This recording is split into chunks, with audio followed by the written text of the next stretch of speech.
Ayan. So we are here in Sipalay. So ayan yung binuksan natin. Tara mo siya mag-baga na kayo siya.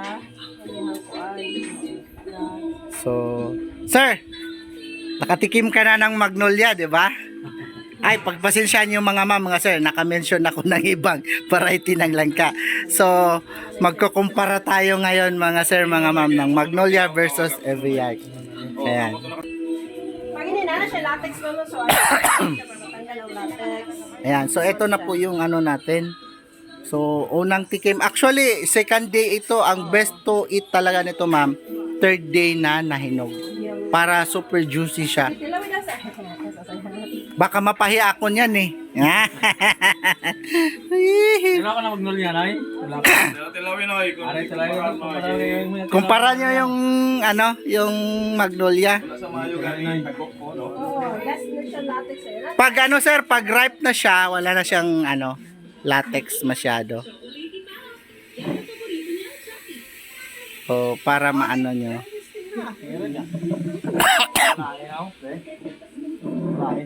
Why? Di namit, no? Lain? Paet?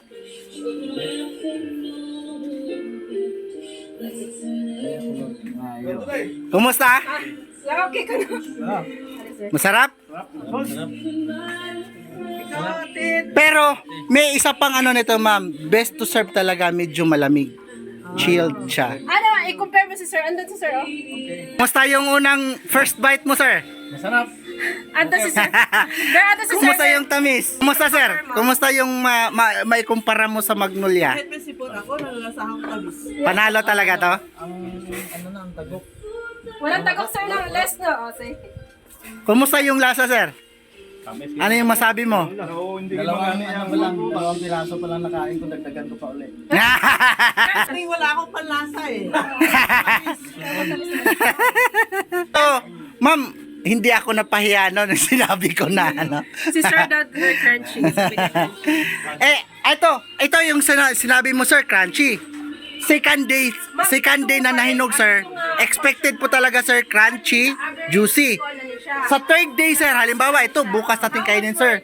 Ang mangyayari, sir, mabawasan ng crunchy, tapos mas lalong tatamis.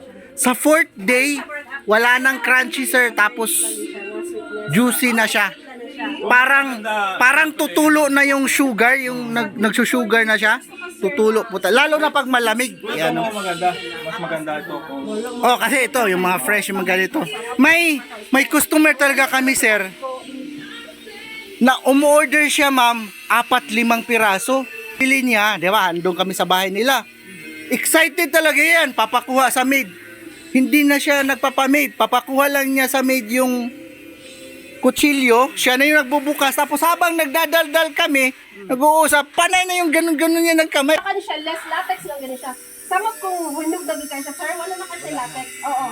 Wala na, ano na siya mga para din Hindi pa ito matalim, no? Di ba? Yes, sir, pero ang seeds, Pero sir, iba na hindi yung siya. seeds niya, sir, hindi na. Yung dineliver namin, sir, yun talaga dapat grafted. Ito kung mamunga, hindi na. Ganun, Hindi na. ano? Oo. Malay na iya quality.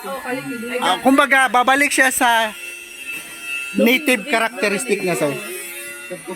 So, kumusta, sir? Para sa Magnolia, sir, na? Malutong? Yes, crunchy, yan siya. Kasi second day, sir, expected talaga. Magnolia, sir. 1 key rin sa ano, sir, sa pag-harvest, yung tamang pag-harvest din talaga. 8 kilos pa lang yan, sir. Yung pinakamalaki namin, sir, aabot yan ng 20-30 kilos. Solid lang mga 9 months. Every 3 months kasi ito nagbubunga. Every 3 months yung season niya. So 3 months yung season niya, 2 times a year. Nung nagbebenta kami, lahat ng naging earning namin, inipon namin, nakapag-down talaga kami. Sa isang taon, nakapag-down kami ng almost 200,000 sa van na binili namin.